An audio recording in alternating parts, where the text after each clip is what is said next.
بسم الله الرحمن الرحيم. في القرآن سورة الضحى ربنا قال: وأما بنعمتي ربك فحدث.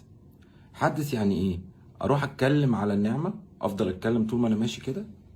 ولا حدث يعني أعمل لها تحديث، يعني أعمل لها أبديت زي الموبايل كده، أنت بتعمل له تحديث، بتعمل تحديث للسوفت وير. طب ما في بقى كده تحديث للنعمة، إن أنت عايز تكبر النعمة. عشان تقدر تعمل كده انت لازم توظف النعمة اللي ربنا مديها لك، ولتكن الموهبة مثلا، ربنا مديك موهبة. في ناس بتيجي الحياة على فكرة وتمشي وهي مش عارفة هي موهوبة في ايه. الناس اللي بتعرف تتحكم وتدير نفسها بتعرف الموهبة في إيه، لانها بتكون سكتت الدوشة خلاص ففهمت هي موهوبة في ايه. لو انت وظفت الموهبة بتاعتك او النعمة اللي ربنا مديها لك في خدمته، في الدعوة اليه مثلا، اوكي، تأكد ان النعمة بتاعتك دي هيحصل لها تحديث وهتكبر. فحاول تستغل النعمة في خدمة ربك.